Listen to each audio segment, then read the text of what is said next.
de changer des églises en églises, aller dans cette branche, il tire un peu, comment il prend un peu la sève. Après, il part dans un autre plante, il prend la sève. Après, il va prendre quelque chose de... Il va prendre quelque chose de poison et la poison. Il meurt. Tant de chrétiens aussi meurent spirituellement, c'est parce qu'ils ne restent pas constants dans une église. Vous faites des églises en église. Tu sais, quand tu fais plusieurs églises, tu auras beaucoup d'amis, beaucoup de connaissances, mais tu ne vas pas grandir. Tu ne vas pas grandir. Il y a des chrétiens, quand tu l'invites quelque part, dès qu'ils rentrent, tout le monde le connaît. Ah, c'est comment tu vas? C'est comment tu vas? Toi-même qui l'as invité, tu t'étonnes. Pourquoi? Parce qu'il a passé par là. Il fait plusieurs églises, mais il ne grandit pas. Pourquoi? Parce qu'il n'est pas formé. Amen. Raison pour laquelle moi je tiens à former les gens. Je tiens à former, à former, à former, à former.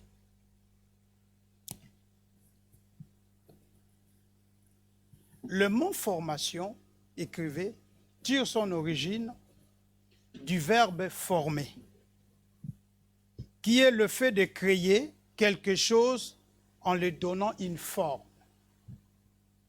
Je peux répondre?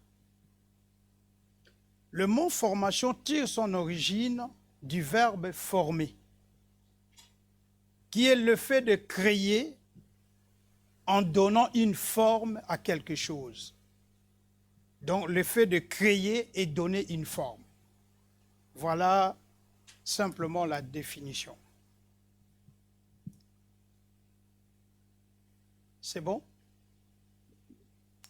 Donc, maintenant, je vais m'appuyer sur un verset biblique qui va nous aider à mieux comprendre ce que je viens de dire. Ésaïe 45, le verset 7. Dans Ésaïe 45, le verset 7, nous voyons ces deux mots, créer et former.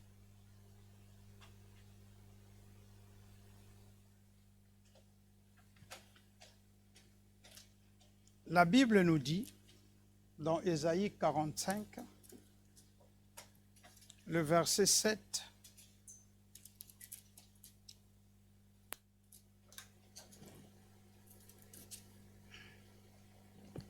« J'ai formé la lumière et j'ai créé le ténèbre. » J'ai formé la lumière et j'ai créé le ténèbre.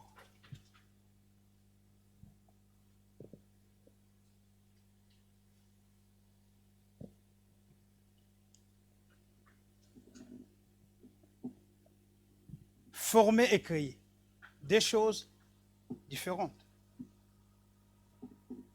Pour mieux m'exprimer, je prends seulement l'exemple de Adam et Ève.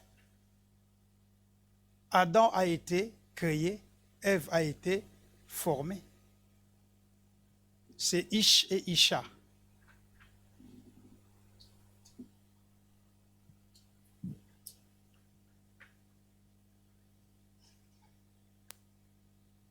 Donc, former signifie donner forme à quelque chose en se référant d'une réalité existante. Donc, Dieu, avant de former Ève, il a regardé Adam. Raison pour laquelle, lorsque Ève a été formée, Adam a dit, « Ah, j'ai vu maintenant ma chair, la chair de ma chair, les os de mes os. Je l'appellerai Isha. » Parce que Adam c'est Ish, Ève c'est Isha.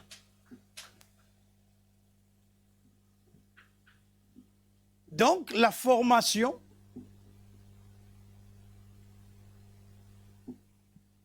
que nous allons recevoir c'est une formation qui est basée dans ce qui a été déjà fait. Amen. Ça, c'était mon premier point. Donc, j'ai défini c'est quoi la formation. Maintenant, mon deuxième point, c'est la nécessité de la formation chrétienne. Pourquoi nous devons se former? Une question, est-ce que vous avez compris la définition de la formation ou bien il y a des questions là-dessus? J'ai bien défini la formation, vous avez compris? C'est quoi la formation? Ouais. Maintenant, la nécessité de la formation chrétienne. Avant de parler de la nécessité de la formation chrétienne, je vais parler un peu du règle. Qu'est-ce que le règle? J'ai défini les règles sont employées dans le sens du principe ou la loi. Quand vous lisez dans la Bible, ou bien quand on parle de règles, on parle de principe et on parle de la loi. Donc, si nous possédons les principes, qui est la loi, qui est le règle, nous devons apprendre à se conduire et à se tenir conformément aux règles.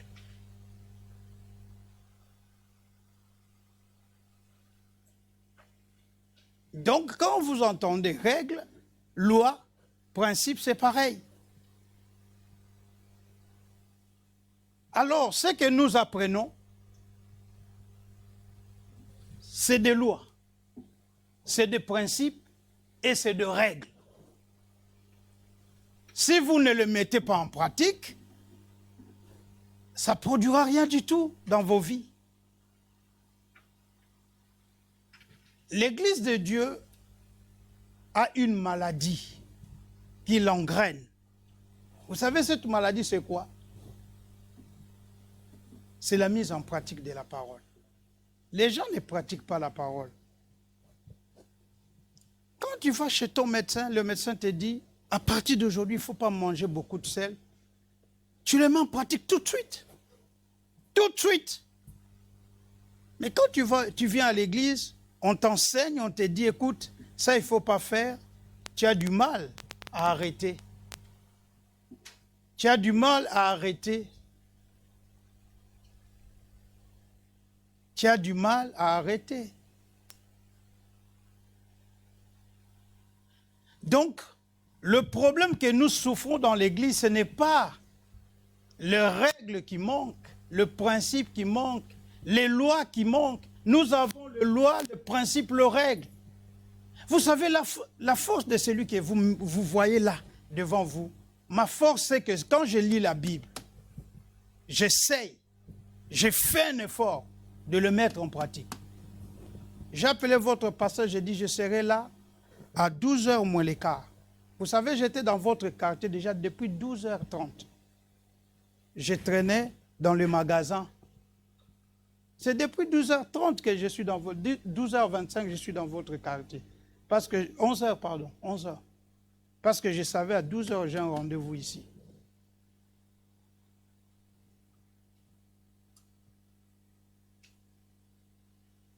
Les règles, les principes, les lois, nous devons le respecter. Maintenant, la première des choses à savoir dans notre deuxième point, la nécessité de la formation chrétienne, c'est que Jésus, c'est lui le maître du christianisme. Il n'y a pas quelqu'un d'autre, c'est Jésus qui est le maître du christianisme. Mais si lui qui est le maître du christianisme, lui-même, il a été formé. J'ai entendu un prédicateur qui disait « Jésus était formé chez les enseignant. Un prédicateur qui a prêché ça. Vous savez, les enseignants, c'est qui? Qui sont les enseignants? C'est la franc-maçonnerie. Et un prédicateur que les gens acclament. Un jour, il a prêché ça. Et on était avec des pasteurs en train de regarder. Soyez minutieux dans la vie. Nous tous, on écoutait le prédicateur prêcher. Et personne n'a saisi cette parole. J'ai demandé au pasteur, j'ai dit, vous arrêtez, à l'époque c'était des cassettes, hein? C'était, voilà. J'ai dit, on va rebobiner la cassette pour entendre ce que le pasteur dit. On a rebobiné, le pasteur a continué à parler, il ne comprenait toujours pas. Troisième fois, je leur ai dit, ah bon? Ce pasteur que les gens acclament, il passe à la télé, les gens l'acclament, et il dit des choses comme ça, vous le croyez. Mais qu'est-ce qu'il a dit? J'ai dit, ah bon? Il a dit que notre maître a été enseigné par les enseignants. Et les enseignants, c'est le père de la franc-maçonnerie. Donc, j'ai été franc-maçon. Dis-moi ce que tu fréquentes, je te dirai ce que tu es. J'étais révolutionné. Et il continue à prêcher jusqu'à aujourd'hui. Et je connais que ce monsieur-là, il n'est pas dans le vrai. Donc,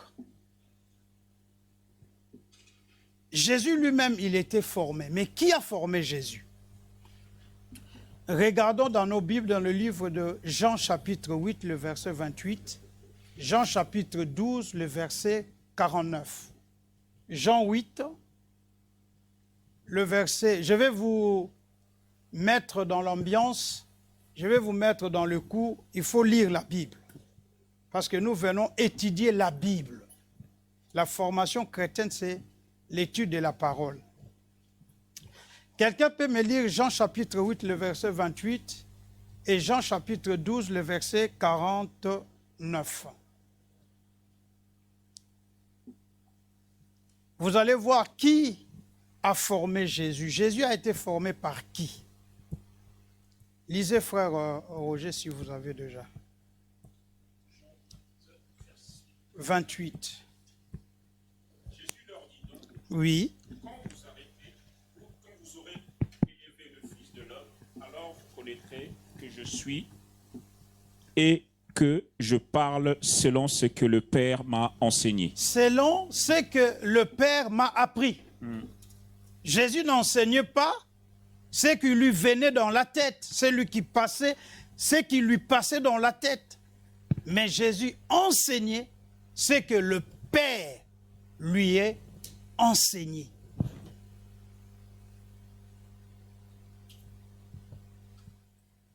Frère, tu peux encore répéter j'aime bien ce verset, j'aime bien. Qu'est-ce que Jésus nous dit? Jésus leur dit donc, quand vous aurez élevé le Fils de l'homme, alors... Vous aurez élevé le Fils de l'homme. Donc, quand vous aurez élevé Jésus, comment nous pouvons l'élever? Allez-y. Alors vous connaîtrez ce que je suis et que je ne fais rien de moi-même. Je ne fais rien de moi-même. Mais ce que je fais, mais que je parle selon ce que le Père m'a enseigné. Donc ce que je fais, c'est ce que le Père m'a enseigné. C'est ce que le Père m'a éduqué. C'est ce que le Père m'a formé. Amen.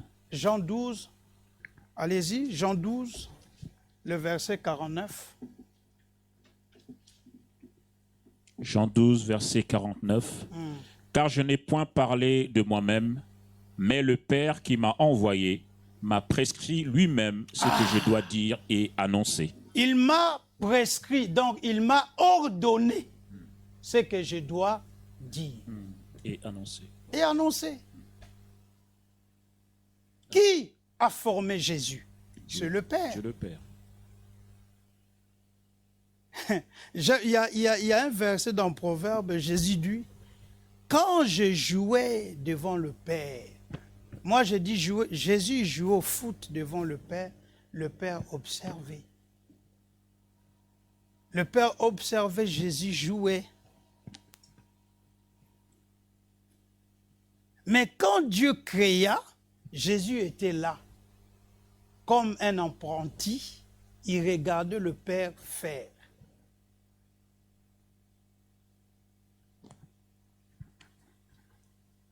Je répète, je dois insister là-dessus. Jésus regardait le Père faire.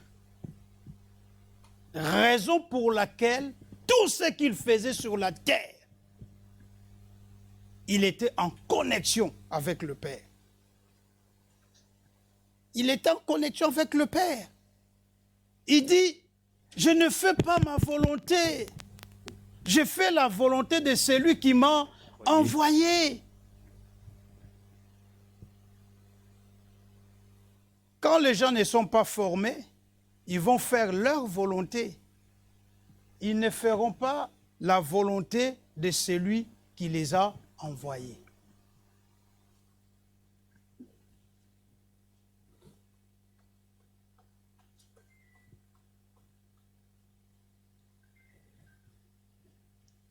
Jésus nous dit, c'est que le Père, j'ai vu le Père faire, je le fais. Maintenant, comment il l'a fait? Il a commencé par recruter les 12 apôtres. Il les a recrutés. Pourquoi? Jésus les a recrutés. Il commençait à faire une formation avec les 12. Un jour, vous savez, il y a un scandale qui est arrivé. Jésus a dit, vous allez manger mon corps et vous allez boire mon sang. Les gens, il y a 3/4 de l'église qui est partie. 3/4 de l'église de Jésus était partie. Je ne sais pas si vous savez, vous connaissez un pasteur qui s'appelle Ted Jag. Ted, c'est comment il s'appelle? C'est un pasteur noir américain. Dernièrement, il a prêché quelque chose dans son église. Toutes les femmes des familles monoparentales, ils n'étaient pas contents, ils sont partis. Il a perdu presque 2/3 de son église. Parce qu'il a dit la vérité. Jésus aussi, c'était Ted Hager, voilà. Jésus aussi a rencontré ces choses. 3/4 de l'église était partie. Je vous pose la question. Imagine 3/4 de ton église qui est partie. Jésus a dit aux apôtres, vous pouvez aussi partir. Hein? Vous pouvez aussi partir. Imagine, vous avez une église de 50 personnes, 40 sont partis, il reste 10, tu dis aux 10, est-ce que vous pouvez aussi partir? Et Pierre a dit, à qui irions-nous? Car toi, tu as la parole de la vie. Voilà les gens qui sont formés. Ils ne se déplacent pas pour un petit bobo. Non, parce que c'est des gens qui sont formés selon la parole de Dieu. Ils ne bougent pas pour un petit souci. Non, ils restent là constants. Ils sont solides comme une pierre. Une pierre ne se déplace pas tout le temps. Pourquoi les 12, ils sont restés avec Jésus? C'est parce qu'ils étaient formés pendant 3 ans et demi. La formation est capitale dans l'Église de Dieu.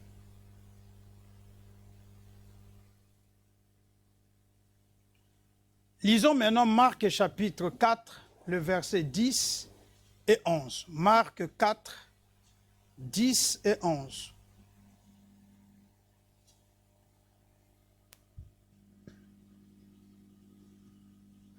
Marc 4, 10 et 11. Je lis la parole de Dieu dans Marc 4, versets 10 à 11. Oui. Lorsqu'il fut à l'écart, ceux qui l'entouraient avec les 12 l'interrogèrent sur les paroles. Il leur dit, c'est à vous qu'a été révélé le mystère du royaume de Dieu. C'est à qui? C'est à vous. À vous. Mais pour ceux qui sont dehors, tout se passe en parabole.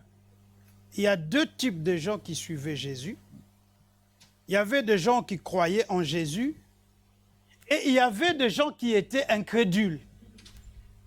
Deux types de gens qui suivaient. Jésus nous dit quoi? Pour vous, la révélation est donnée. La révélation du royaume. Cela signifie, révélation signifie ôter le voile. Donc, à eux, je ne peux jamais expliquer ces choses. Mais à vous, les mystères du royaume vous est donné. C'est pour cela que je dois vous expliquer.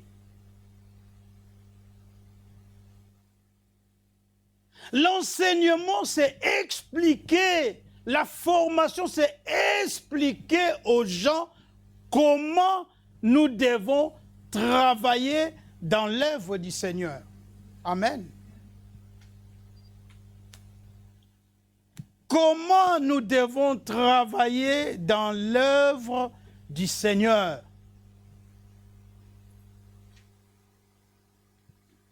Pourquoi on se forme? On se forme pour avoir des outils. Des outils qui doivent nous permettre à exercer le ministère du royaume.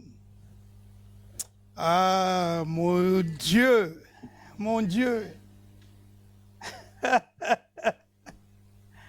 Ah, Seigneur. Jésus dit, le mystère du royaume est réservé pour vous. C'est pour cela que je vous explique. À eux, je dis rien du tout. Ils vont rester comme ça. Est-ce que Jésus était raciste? Non. Il n'était pas raciste.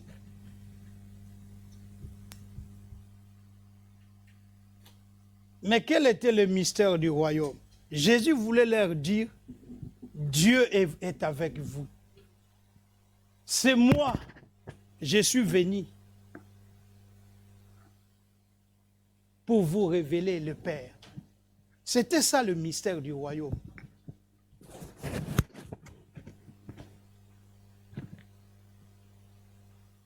Suivez-moi.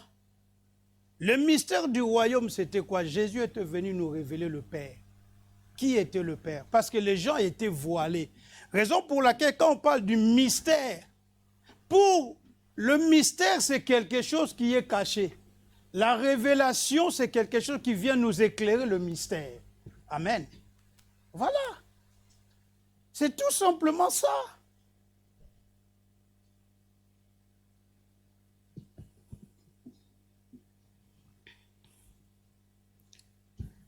Maintenant, le troisième point. Premier point, nous avons défini pourquoi se former.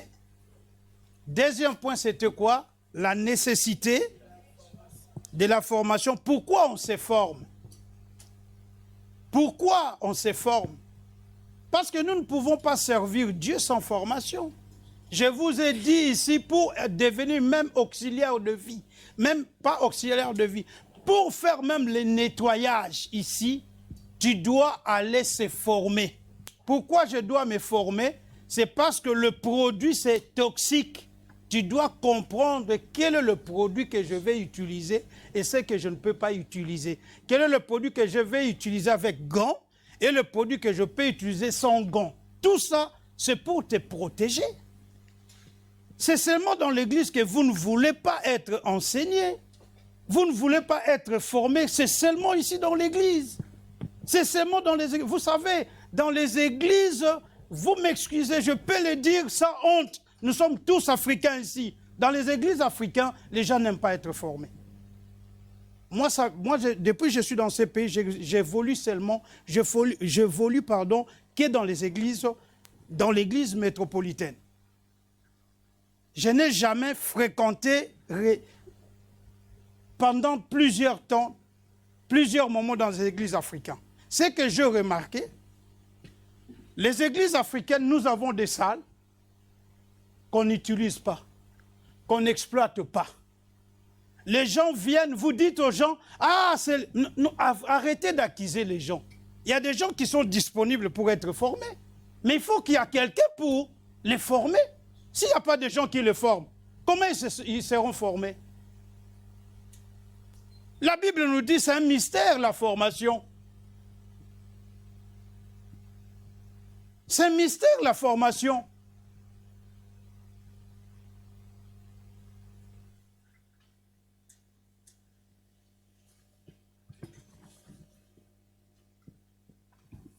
Troisième point, former des disciples. Matthieu chapitre 28, le verset 18 à 20. Matthieu chapitre 28, le verset 18 jusqu'au verset 20. Quelqu'un peut nous lire, s'il vous plaît. Je vous fais participer parce que c'est une formation, ce n'est pas à moi de tout lire. Je vous laisse aussi lire pour que vous vous mettez dans le bain. Qu'est-ce que la Bible nous dit? Je lis la parole de Dieu dans Matthieu 28, verset 18 à 20. Amen. Amen. Jésus, s'étant approché, leur parla ainsi. Tout pouvoir m'a été donné dans le ciel et sur la terre. Tout pouvoir m'a été donné. Jésus avait tout pouvoir. Amen. Il dit quoi? Allez, faites de toutes les nations des disciples, les baptisant au nom du Père, du Fils et du Saint-Esprit. Et enseignez-leur à observer tout ce que je vous ai prescrit. Et voici, je suis avec vous tous les jours jusqu'à la fin du monde. Pourquoi Jésus nous a donné le pouvoir? Pour aller faire des miracles, premièrement. Enseigner. Dans ce verset, nous voyons quoi? Nous voyons deux choses. Nous voyons le caractère de la mission.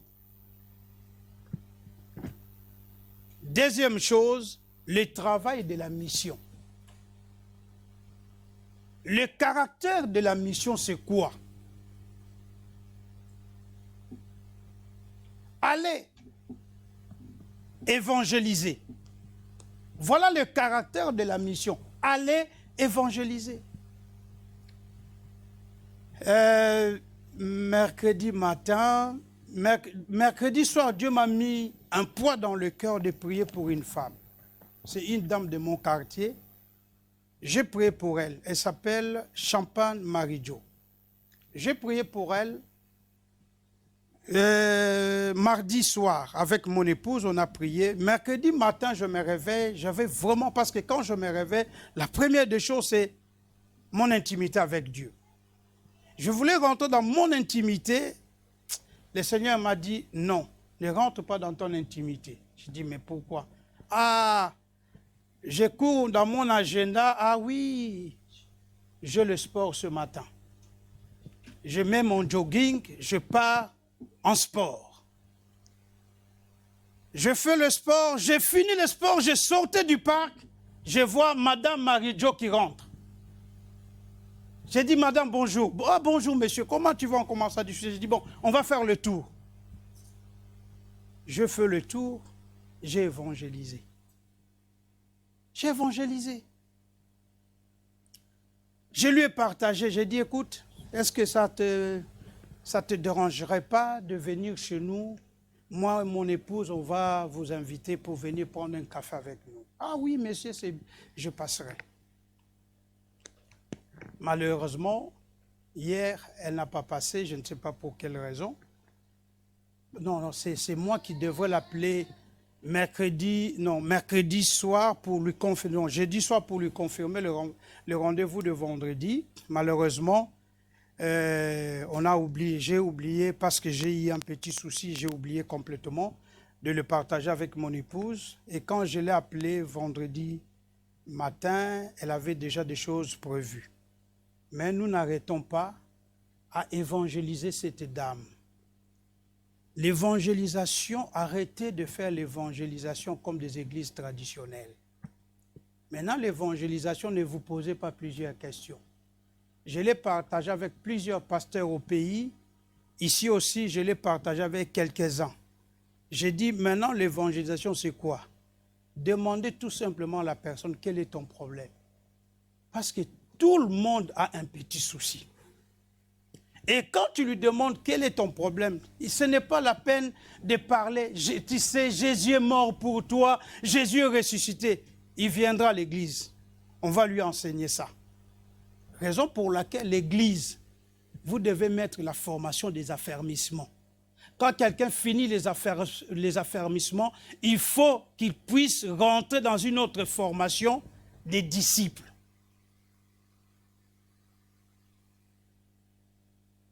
Pour que les gens soient formés. Alors, quand tu lui dis « Jésus t'aime », il sait que Jésus l'aime. Ce n'est pas quelque chose de nouvel que tu l'enseignes. Mais quand tu lui dis « J'ai besoin que tu me dises quel est ton problème ?» « Ah, j'ai mal au ventre. » « Tu as mal au ventre? Oui, on va prier. » Maintenant, ne prenez pas un temps exorbitant pour prier. Priez pour quelques minutes. 1 minute, c'est suffisant. Tu dis, Seigneur, ta parole me dit, j'imposerai le main aux malades. Les malades seront guéris. J'impose le main. Je veux des résultats. Laisse-le. Tu lui dis, Dieu va te guérir. Tu crois. Crois. Vous savez, même il ne croit pas. Dieu va les guérir. Est-ce que toutes les personnes que Jésus a guéries dans la Bible, il leur a demandé d'avoir foi? Non. La belle-mère de Pierre était malade. La Bible nous dit Jésus l'a touché seulement. Il était guéri.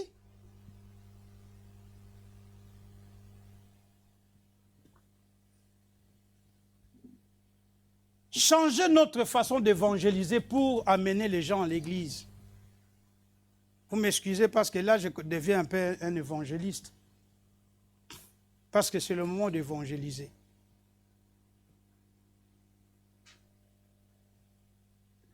Priez pour les gens. Pasteur, l'imposition de main est réservée au pasteur. C'est faux. C'est faux. Quand tes enfants sont malades, ce n'est pas la peine d'appeler ton pasteur. Tu as la capacité, le pouvoir d'imposer le main à tes enfants. Il faut qu'on change la façon de voir l'église. C'est pour cela aujourd'hui les gens changent les églises. Pourquoi? Ah, vous savez là-bas, il n'y a pas l'onction. Il n'y a pas l'onction. Il n'y a pas l'onction, je vais partir là-bas. Mais l'onction c'est quoi? Vous savez l'onction c'est quoi? L'onction c'est la connaissance de la parole de Dieu. Quand tu as la connaissance de la parole de Dieu en toi, tu marches avec l'onction de Dieu. Raison pour laquelle vous voyez des pasteurs qui sont des débauchés, des pasteurs qui font des bêtises, mais il y a toujours le miracle. Vous vous étonnez, vous dites, mais comment ça? C'est le diable qui l'inspire. Non. L'onction, quand il est dans quelqu'un, la connaissance, ça ne s'enlève pas. Quand quelqu'un a la connaissance, elle a la connaissance. Et lorsqu'il y a la connaissance, il y a l'onction. Amen.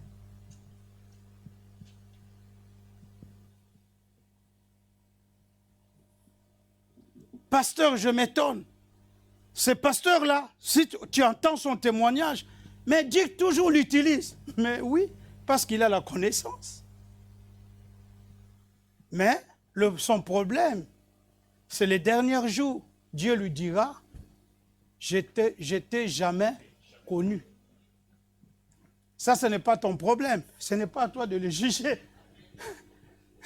Son jugement est déjà réservé. Amen.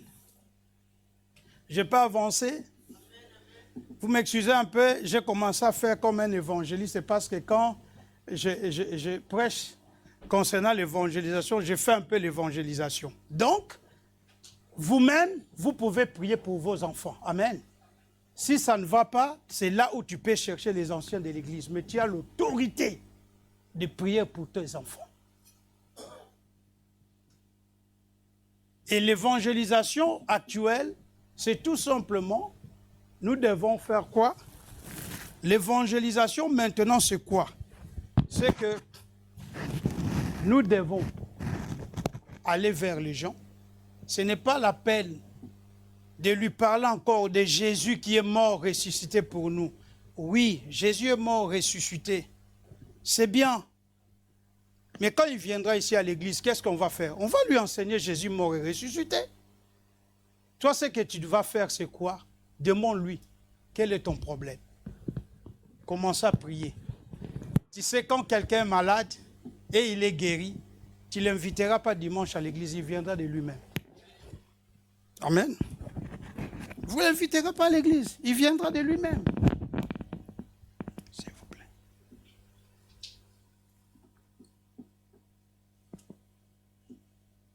M'excusez.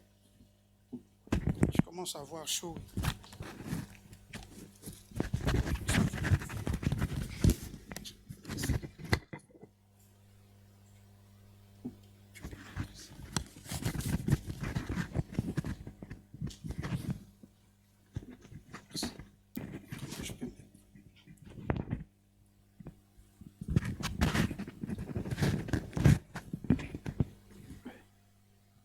Quand quelqu'un est malade et que vous avez prié pour lui, s'il est guéri, vous n'allez pas lui demander de venir à votre église. Il viendra de lui-même. Parce qu'il a vu le miracle. Le miracle accompagneront ceux qui auront cru. Est-ce que le miracle vous accompagne? Oui. Mais est-ce que tu pries pour les gens pour voir le miracle? Non.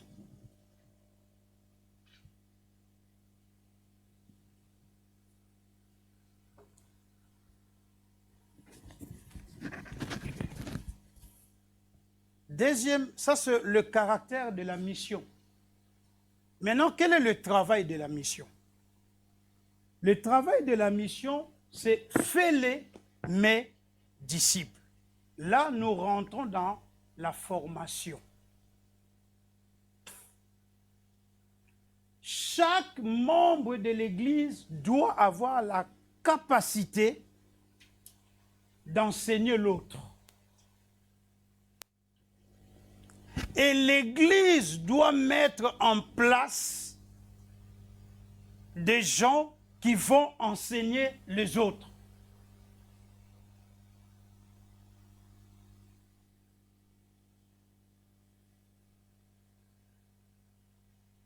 Depuis que j'ai commencé à vous fréquenter, ça remonte à 2 ans.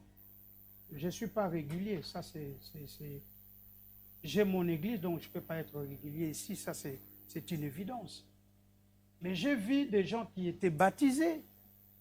Mais est-ce que ces gens-là, ils sont formés? Vous voyez?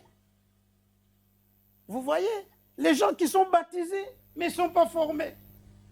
Comment ils vont rester dans l'église? Parce qu'ils ne sont pas formés. Dans cette église, il y a des compétences. Moi, je vais vous dire une chose. Dans cette église, il y a des compétences. Je vous ai dit, je vous le répète encore.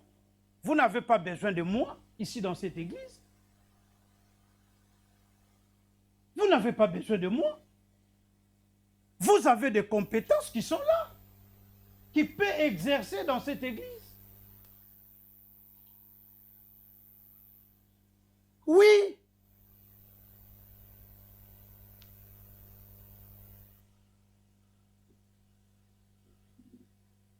Amen. Fais-les mes disciples. C'est pour cela les apôtres, bien que l'Église croissait, grandissait, mais ils n'arrêtaient pas à enseigner. Ils n'arrêtaient pas à enseigner. Ils n'arrêtaient pas à enseigner. Ils n'arrêtaient pas à enseigner. Jésus a laissé 5 ministères dans l'Église. Parmi les 5, il y a un ministère d'enseignement. Pourquoi? Quand vous allez le gagner, il vient à l'église. Dimanche, on fait que la prédication. Mais ces gens, ils ont besoin d'être affermis. Ils ont besoin de grandir. Ils ont besoin de croître. Mais qu'est-ce qui va faire que ces gens croissent? C'est l'enseignement. Amen. Alors, il y a des moments où il faut aller voir dans d'autres églises, dans d'autres religions, voir comment ils fonctionnent. Les témoins de Jéhovah, vous pouvez les critiquer comme vous voulez. Mais c'est des gens qui enseignent. C'est des gens qui enseignent. Un témoin de Jéhovah, quand il rentre, moi je vous ai déjà témoigné ici, un jeune maghrébin que nous avons gagné dans notre église, les jeunes sont partis en évangélisation, ils ont gagné un jeune marocain. Il vient dans l'église, il rentre, on lui a parlé de l'amour du Seigneur. Il dit, ben, je vais aller consulter mon moualim pour comprendre qu'est-ce que vous êtes. Il est parti pour une journée. Quand il est revenu, il a massacré tous les jeunes. Il les a massacrés. Il leur a dit, regarde votre religion. Oh, ils ne savaient pas que moi j'ai fait l'islamologie. Moi j'ai étudié l'islam. Quand je suis venu, on m'a dit, j'ai dit, mais qu'est-ce qui se passe? Ah, mais nous sommes confus. J'ai dit, mais pourquoi? Regarde ce qu'il nous a dit. J'ai dit, oh, ben, c'est pour ça que vous êtes confus. J'ai dit, ben, écoute, viens. Je commence maintenant à l'expliquer l'islam. Qu'est-ce que l'islam? L'islam traditionnel, ainsi de suite. Je suis parti, je lui ai ramené l'origine de l'islam, comment l'islam a développé. Il y a plusieurs traditions dans l'islam. Et quand il m'a écouté, il a compris. Mais vous savez pourquoi il n'était pas revenu? Parce que son père lui a dit, si tu pars là-bas, je vais te tuer. C'est pour cela qu'il n'est pas revenu dans le christianisme. Mais je lui ai montré qu'est-ce que l'islam. Et je vous ai dit ici, moi je me rappelle toujours de ce que je vous ai dit. La seule religion, parce que nous ne sommes pas une religion. Nous sommes une relation. Il y a une différence entre la religion, parce que le mot religion, cela signifie relié à Dieu. Il y a une différence entre la religion et la relation. Dans le christianisme, nous ne sommes pas une religion, nous sommes une relation. Et la seule église qui fera tête avec l'islam aujourd'hui, c'est le christianisme. Parce que nous annonçons la paix, la joie, la béatitude, la bonté. On ne prêche pas la violence, on prêche l'amour de Dieu. C'est ça qui fait la différence.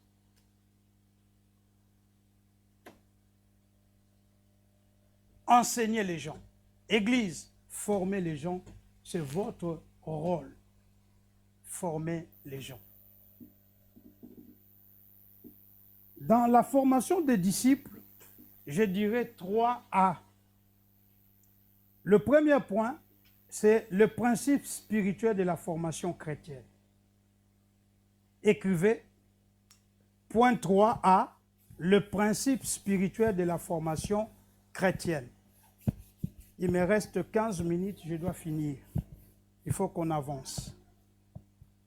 2 Timothée chapitre 2, le verset 1 et 2.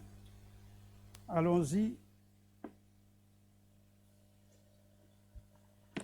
2 Timothée chapitre 2, 1, 2.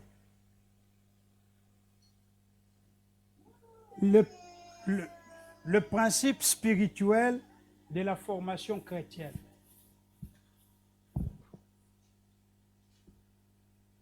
C'est le premier point que je développe sur le sujet former des disciples.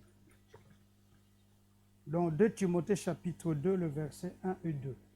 Qu'est-ce que la Bible nous dit? 2 Timothée 2, versets 1 et 2 nous dit, « Toi donc, mon enfant, fortifie-toi dans la grâce qui est en Jésus-Christ. Et ce que tu as entendu de moi en présence de beaucoup de témoins, Oui. confie-le à des hommes fidèles qui soient capables de l'enseigner aussi à d'autres. » Qu'est-ce que la Bible nous dit? Toi, 2 Timothée chapitre 2, le verset 1 et 2. Il dit quoi? Toi, mon fils. Paul dit à Timothée, mon fils. Parce qu'il y a une relation entre un père et un enfant. Il y a des moments, écoutez, quand tu es responsable d'un département, tu dois avoir une bonne relation avec les gens qui travaillent dans ton département.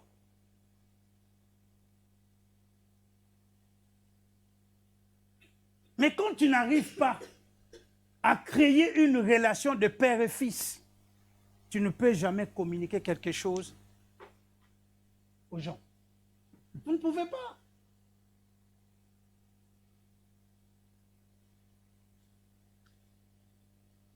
Toi, mon fils, ce n'est pas son fils biologique. Paul n'a jamais eu un enfant. Ce n'est pas son fils biologique. Mais il dit quoi? Répète ça encore, frère. Parce qu'ici, on vient étudier la Bible. Toi donc, mon enfant, Toi donc, mon enfant, allez-y. fortifie-toi dans la grâce qui est en Jésus-Christ. Construis-toi dans la grâce. Construis-toi dans la grâce. Tu dois avoir beaucoup de grâce dans ta vie. Construis-toi dans la grâce déjà. Après, Et ce que tu as entendu de moi, ce que tu as entendu de moi, fais quoi? en présence de beaucoup de témoins, En présence de beaucoup de témoins, confie-les à des hommes fidèles. il dit confie-les. Confie-les. Qui soient capables de l'enseigner aussi aux autres. La formation chrétienne doit être dispensée aux disciples fidèles qui sont capables de les dispenser aux autres. L'enseignement, on ne le donne pas à tout le monde. L'enseignement, on les confie. Confier. Je prends mes lunettes, je te confie. Cela signifie j'aurai besoin. Les jours que j'aurai besoin, je viendrai te demander mes lunettes. Parce que je te confie. L'enseignement est transmis, dispensé aux gens qui sont fidèles. Fidèles en quoi? À les transmettre aussi aux autres. Vous venez à l'église, vous écoutez. Qu'est-ce que vous faites avec ce que vous écoutez? Vous arrivez à les transmettre aux autres?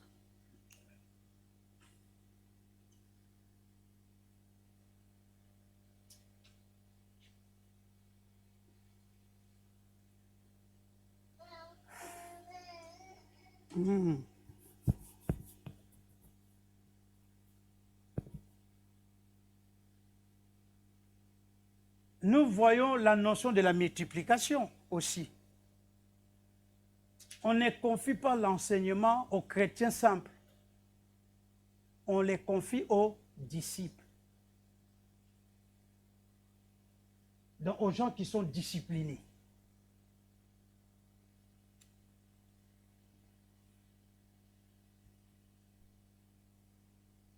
Est-ce que vous savez que la formation chrétienne, c'est une science qui est basée sur Christ, qui est révélée par le Saint-Esprit, qui est l'origine de l'intelligence.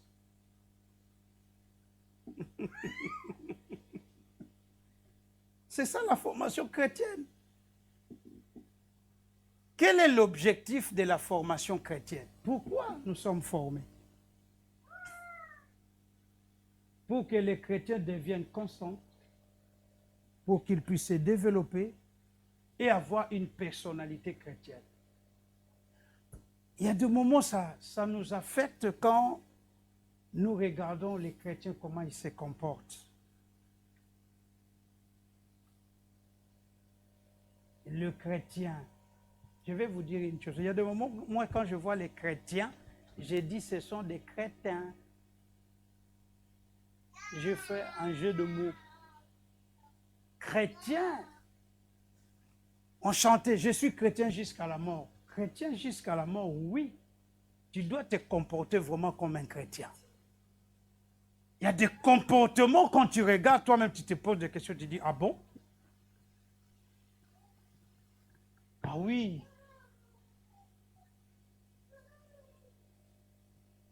J'ai vu un chrétien qui me dit, pasteur, de temps en temps, il faut aussi taper, hein? Ah bon? Oui, Jésus a tapé. Moi aussi, de temps en temps, tu tapes qui? Ta femme. Ah bon? Tu sais, les femmes, il faut être tout dur avec les femmes. Hein? Ah bon? Ah bon? Ah bon? Un père, c'est un modèle. Quand tu viens chez moi, même mes enfants te diront, papa lui tape pas. Il te fait toujours de réflexion. Il ne tape pas. Pareil, mon épouse, je ne la tape pas. Maman, mais ça et ça et ça, tu ne vois pas que la Bible ne le dit pas. La parole, c'est un bâton pour taper les gens. Pasteur, on a dit dans la Bible, hein, tu peux prendre le bâton pour taper les enfants. Non, non, non, non, non, tu interprètes mal la Bible. Moi, mon enfant, quand il fait des bêtises, je lui dis, qu'est-ce que tu aimes beaucoup? Ah, papa, j'aime aller au cinéma tous les vendredis. À ce vendredi, tu ne partiras pas au cinéma, tu vas rester à la maison. Non, papa, les amis, non, non, non, non, non, non, parce que tu n'as pas obéi, tu vas rester à la maison. C'est un bâton. Il faut chercher dans vos enfants qu'est-ce qu'ils aiment beaucoup. Et quand il fait une bêtise, tu lui prives ce qu'il aime beaucoup. Tu lui donnes un bâton. Ça, c'est un fessé que tu lui donnes. Il ne faut pas prendre la main, utiliser la main pour taper les enfants. Non, c'est pas beau. Après, qu'est-ce que tu sèmes à l'enfant quand il grandira? La violence. Je ne sais pas pourquoi je l'ai dit, vous m'excusez parce que ça ne fait pas partie de ma formation. Alors, qu'est-ce que l'éducation chrétienne?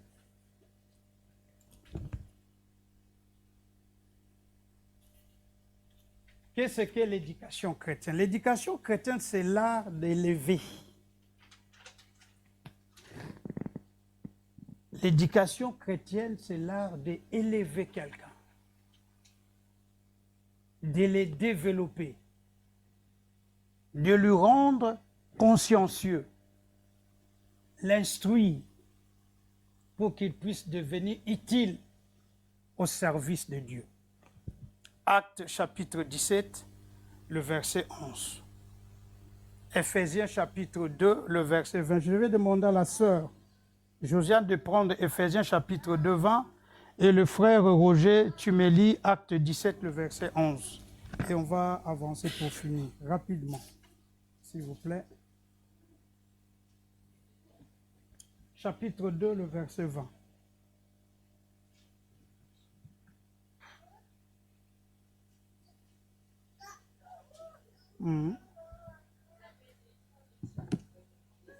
Oui. Voilà. Les apôtres dans l'Église et les prophètes, ce sont eux qui commencent l'Église. Ce n'est pas le pasteur qui commence les églises. C'est les apôtres et le prophète. Mais quand il commence une église, il met une base. Quel est le fondement de l'église? Jésus-Christ, c'est lui qui est le fondement. C'est pas ça? Les apôtres et le prophète prêchent Jésus. Jésus doit être le fondement de l'église. La Bible nous dit qu'il était la pierre rejetée. Mais c'est cette pierre qui baptise, qui est la pierre d'angle et qui bâtit son église. Vous savez, la tête de l'église, ce n'est pas le pasteur, ce n'est pas le prophète, ce n'est pas l'apôtre, ce n'est pas l'enseignant. La tête de l'église, c'est Jésus. Et dans l'église, nous devons insister là-dessus. C'est Jésus qui est la tête de l'église. C'est lui qui coiffe. Maintenant, lisez-moi Acte 17, 11. Je lis la parole de Dieu dans Actes 17, verset 11. Oui. Ces Juifs avaient des sentiments plus nobles que ceux de Thessalonique. Oui. Ils reçurent la parole avec beaucoup d'empressement Oui. et ils examinaient chaque jour les Écritures pour voir si ce qu'on leur disait était exact. Ces apôtres, ces gens-là, les chrétiens de Béret, qu'est-ce qu'ils faisaient? Ils venaient à l'église, ils écoutent le pasteur prêcher, ils prenaient des notes. Mais quand ils se voyaient entre eux, ils commencent à consulter la parole pour savoir si réellement ce que le pasteur a dit est vrai. Est-ce que vous le faites, vous?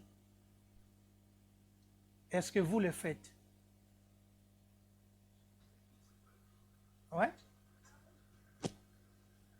Mais moi, ce que je fais, c'est ça que je fais moi. Quand je sors de mon église dimanche, je rentre à la maison, je refais, je revois tout ce que mon pasteur a dit. Je revois ce qu'il m'a dit. Je médite là-dessus. Raison pour laquelle nous, dans notre église, nous avons ce qu'on appelle des connect group. On se voit deux mercredis sur 4. Nous avons des groupes. Qu'est-ce que nous faisons dans ce groupe-là? On prend ce que nous avons entendu dimanche et on commence à le mettre en pratique. On pose la question aux gens. Qu'est-ce que toi tu as compris? Qu'est-ce que tu as compris? Qu'est-ce que tu as compris? Juste après, moi je fais la conclusion pour aider les gens à avancer dans leur vie chrétienne. Ce que vous appelez des groupes de maison. Nous, chez nous, en anglais, on appelle Connect Group. Voilà. Est-ce que vous avez des sentiments nobles dans cette église? On nous a dit, ils avaient quoi? Des sentiments nobles. C'est pour cela qu'ils faisaient quoi? Ils consultaient la Bible. Si ce qu'on leur disait était vrai. Ne soyez pas des chrétiens, alléluia, amen. Non, consultez la Bible chez toi. Oh, tu ne peux pas être responsable et tu ne lis pas la Bible, tu fais rien. Un responsable, c'est quelqu'un qui lit la Bible. Lisez la parole. La solution de tous nos problèmes, ce n'est pas dans ce que pasteur Jean dit. La solution dans vos problèmes se trouve dans la parole. Amen. Les moyens à employer pour faire une bonne éducation chrétienne. Deuxième point, le petit b, le moyen à employer pour faire une bonne éducation chrétienne. 2 Corinthiens chapitre 6, le verset 1, Jean chapitre 15, le verset 5 jusqu'à 12. 2 Corinthiens chapitre 6, le verset 1, Jean chapitre 15, le verset 5 jusqu'à 12. Frère Roger, tu vas me lire. Mais, vous savez, quand nous venons dans la formation chrétienne, nous devons avoir un stylo, un cahier pour écrire. C'est très important.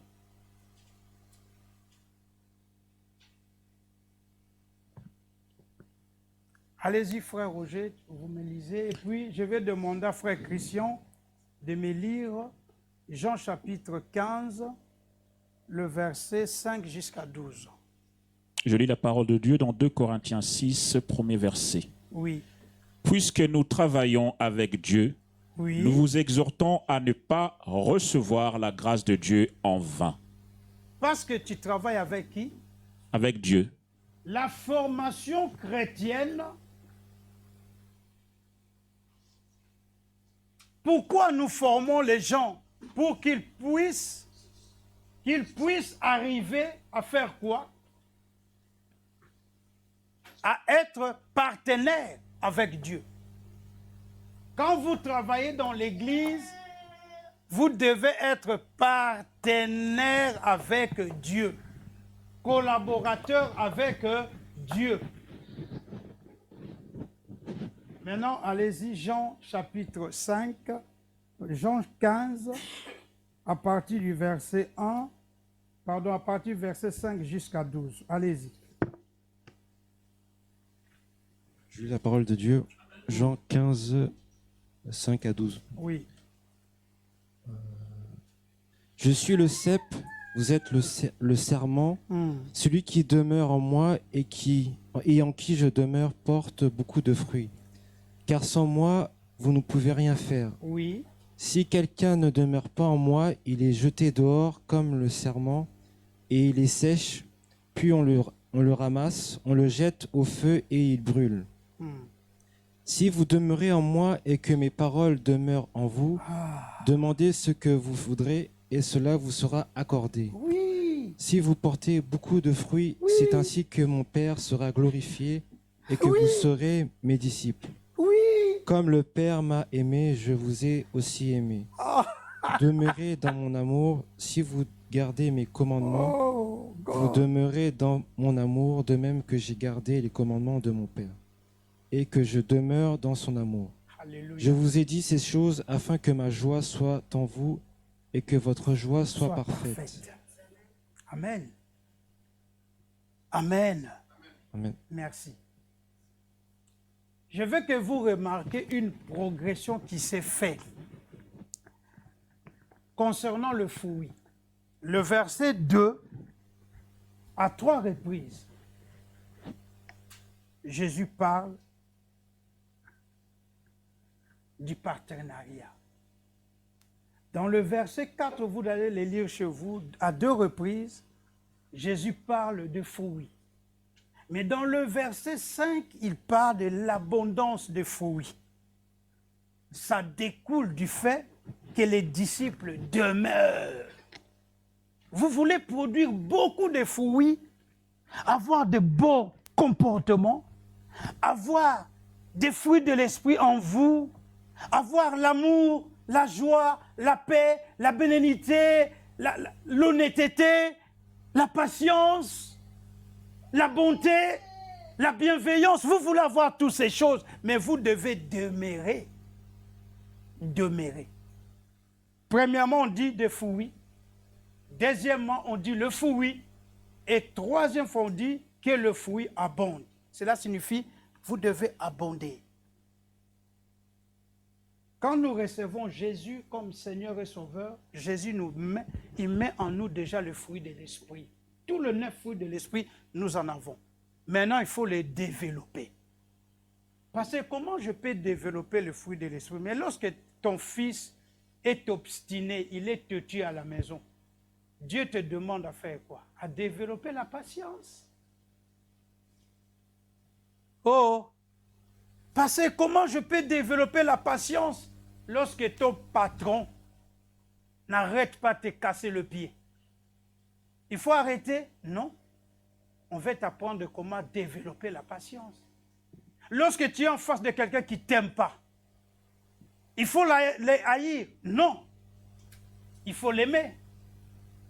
Tu développes quoi? L'amour. Mais tous ces fruits, ça peut être développé que quand tu demeures en Christ. Amen. Et le mot demeurer veut dire fondamentalement branchez-vous, être branché, être connecté. Demeurer signifie tout simplement être partenaire avec le Seigneur. Le mot demeurer, on dit rester. Le mot demeurer signifie aussi rester. Dans la version originale de la Bible, demeurer signifie rester. Jésus, qu'est-ce qu'il nous dit? Reste en moi. Cela signifie prendre du temps avec moi, dans la prière, dans l'étude de la parole de Dieu. Connecte-toi en permanence. Laisse que la parole travaille en toi. Le mot demeurer signifie rester. Le mot demeurer signifie aussi recevoir. Lorsqu'on demeure en Jésus, nous recevons une vie fructueuse. Nous aurons des fruits. Le mot demeurer signifie aussi reproduire. Lorsque nous recevons du Christ, non seulement nous recevons, mais nous commençons à reproduire ce que nous avons reçu. Amen. Le mot demeurer signifie quoi? 3 choses. Rester, recevoir et reproduire.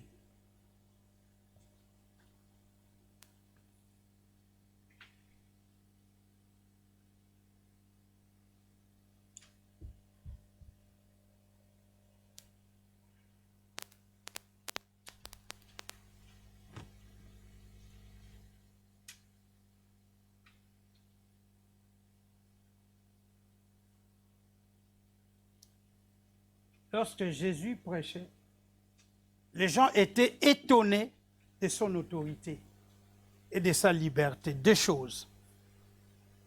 Pourquoi Jésus enseignait avec autorité?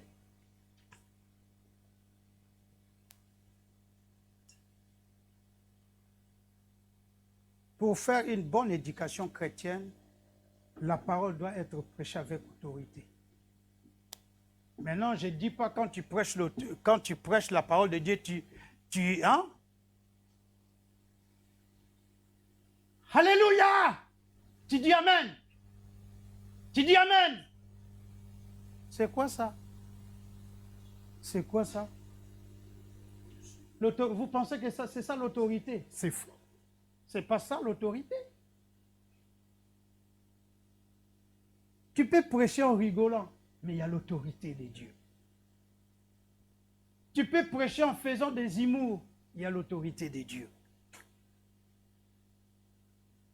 Jésus prêche avec autorité. Ce n'est pas en froissant.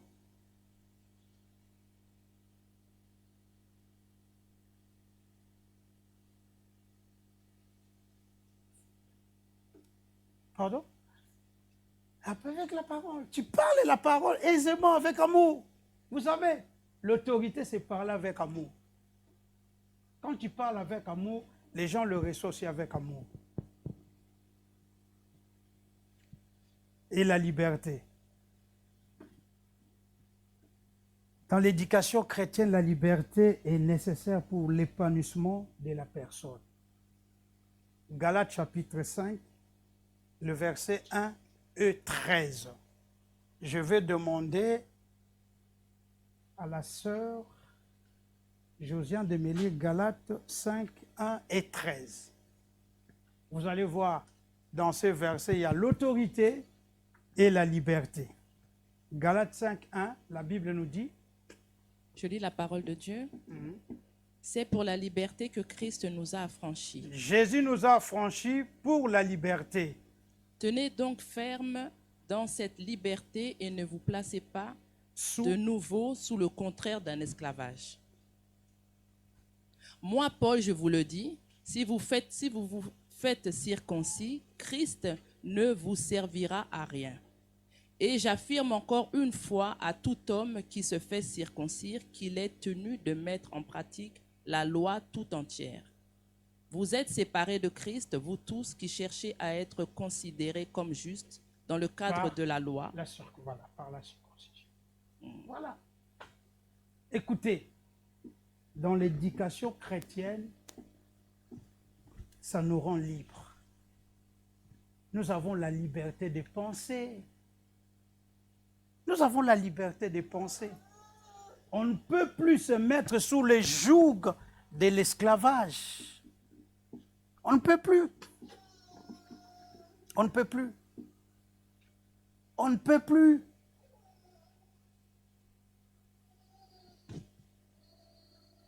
Ça va? Non, non, ça va.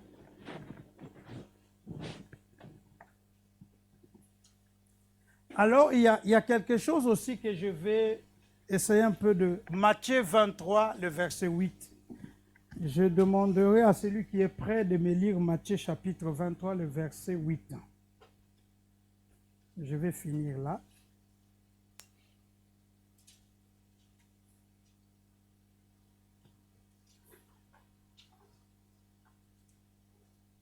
Matthieu chapitre 23, le verset 8.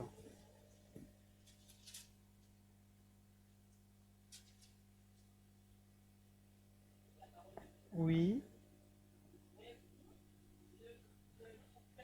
Appelez maître, car un seul est votre maître, c'est le Christ, et vous êtes tous frères. Vous êtes tous frères. Ce verset, c'est un verset ambigu. Beaucoup de gens l'utilisent pour ne pas être sous l'autorité des gens. Ah, nous sommes tous frères. Même si tu es pasteur, tu es frère. Non.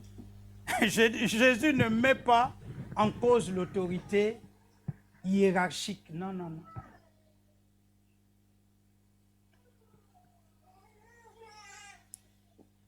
Dans une autre version, ça nous dit « N'appelle plus personne papa ». Et j'ai entendu des chrétiens qui disent « Ah, de toute façon, la Bible nous dit « N'appelez plus personne papa ». Ah bon? Même ton père, tu ne peux plus l'appeler papa. Mais c'est écrit dans la Bible. Non, non, non, non. Ce n'est pas cette pensée que Jésus voulait nous dire. Il interpellait les pharisiens. Pourquoi? Pour une raison simple. Les pharisiens cherchaient des titres et des postes. Il y a beaucoup de gens qui viennent à l'église pour des titres et des postes. Ah, tu vois, quand je conduis, tu vois comment il y a l'onction? Ah bon? Et quand l'autre conduit, il n'y a pas l'onction? Ah, pasteur, tu sais, quand moi je prends le micro, pasteur, ça baigne les titres. C'est pour ça que Jésus a dit, ne vous appelez pas maître. Vous voulez être maître? Oui, c'est bien. Mais sache que être maître, c'est être exemplaire. Hein? Être maître signifie être exemplaire. Comme tu veux t'attribuer tous les titres, tous les postes, soyez exemplaire. Nous, on te regarde. Tu sois exemplaire. C'est pour ça qu'il nous dit quoi? Vous ne pouvez pas devenir chrétien en revenant dans la loi. Parce que dans la loi, pour être un bon juif, pour accepter Christ, tu dois être circoncis. Il dit, mais vous, votre circoncision, ça se passe où? Dans le cœur. Ce n'est plus une circoncision physique, charnelle, mais c'est dans le cœur.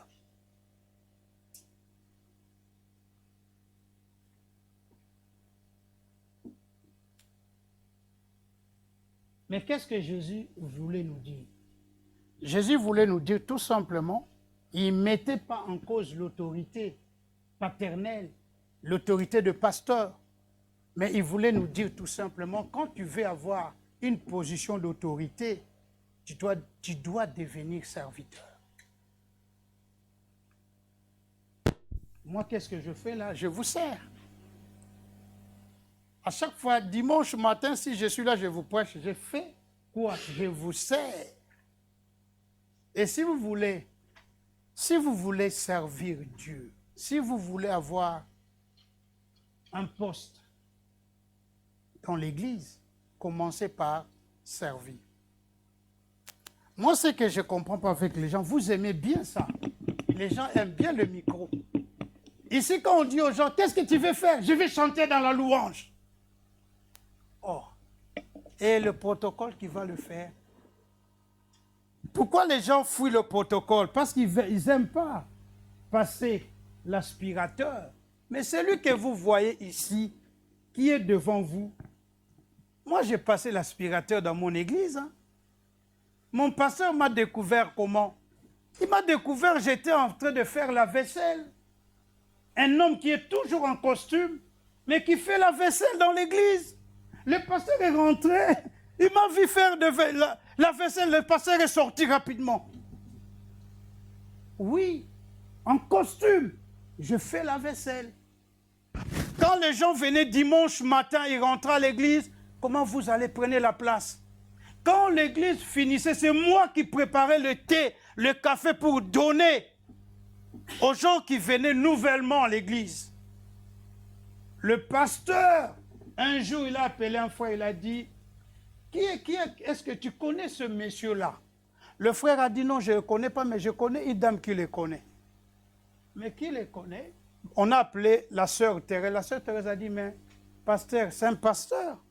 Ah oui, j'ai compris. C'est là où mon pasteur m'a invité dans son bureau. Il m'a demandé, qu'est-ce que tu as fait comme étude?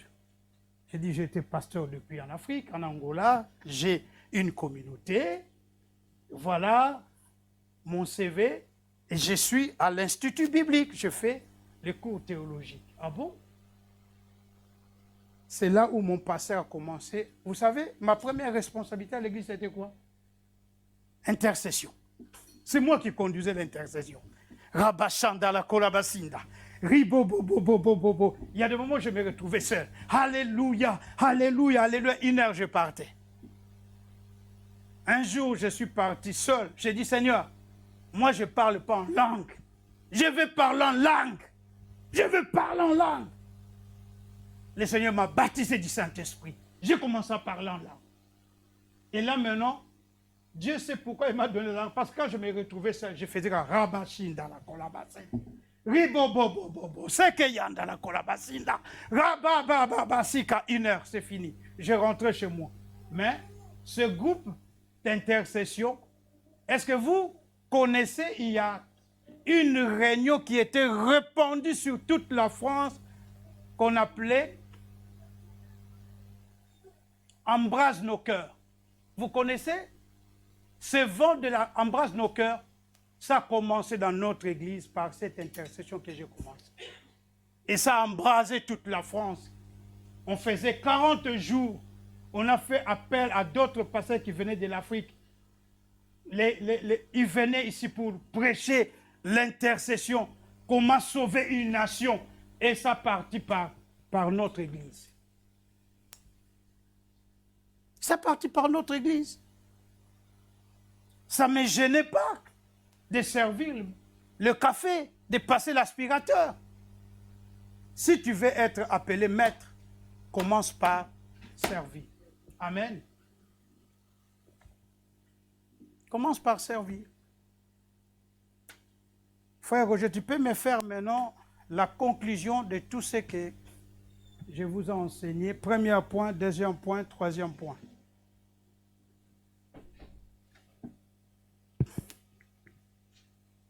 Le thème, c'était la formation chrétienne.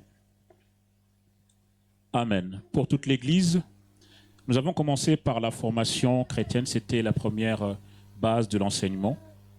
Et on voulait, le pasteur a parlé justement de l'équilibre dans l'Église. Je vais passer devant.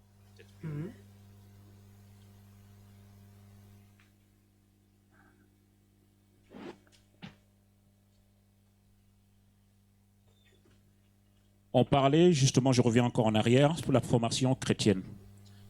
Et là, dans la formation chrétienne, on veut que tout le monde se mette en action. Pourquoi tout le monde doit se mettre en action? Parce qu'on veut un équilibre dans cette église. C'est pour cela que nous devons former des chrétiens. Et ce que nous devons faire, c'est donner soi-même pour pouvoir servir dans l'église. Il est conforme d'avoir des règles dans l'église. Nous ne devons pas être une église flottante. Nous devons être une église qui est assise à la droite du Père. C'est pour cela que nous devons être formés. Et nous devons être aussi constants. Nous ne pouvons pas être formés en n'étant pas du tout constants à l'église, ne pas du tout être fidèles à l'église. Si nous voulons apprendre, nous devons demeurer dans la présence du Seigneur. C'est pour cela que nous voulons former. Et former, c'est pourquoi? C'est pour apporter et donner forme à l'église. L'église doit avoir une forme. Créer cette forme dans l'église, c'est justement en étant formé. Amen. On nous a donné l'exemple de Adam et Ève. Amen. Adam a été enseigné.